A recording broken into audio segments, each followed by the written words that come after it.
Кровь не вода. Еще 25 лет назад остинская диаспора в Турции создала общество под названием Аланский совет, главной целью которого стало сохранение культурного наследия, языка, традиций и обычаев. В Стамбуле и Анкаре уже проходили выставки остинских художников. Нанести ответный визит и показать, насколько большое место занимают в их жизни родные корни, приехали деятели культуры из остинской диаспоры в Турции. На выставке были представлены работы самых разных видов искусства, но изделия из керамики стали ее изюминкой. В каждую из них автор вложил свой скрытый смысл, которым поспешил поделиться и с нами.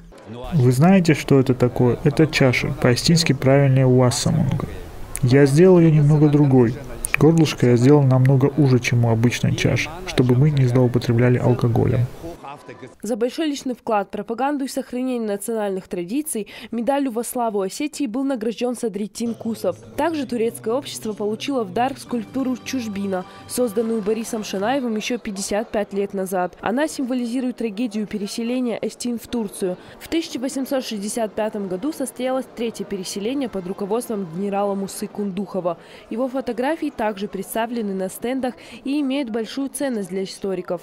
Численность осетин, которые отправились вместе с Кундуховым, колеблется от 100 человек до нескольких сотен. Нет таких людей, которые бы не знали об остинской культуре. Хоть мы и не настолько глубоко разбираемся в ней, но в нас также течет остинская кровь. Мы также стараемся что-то сделать для своей родины, приехать потрудиться.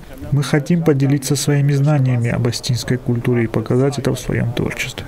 Многие люди, чьи работы представлены на исторической родине, не смогли рассказать о них лично. Но те, кто все-таки смог приехать на выставку, нашли здесь своих родственников. Они уверены, что никакие расстояния не в силах разорвать глубокие кровные узы, которыми они связаны с Осетией. Кристина Пухаева, Крылья ТВ.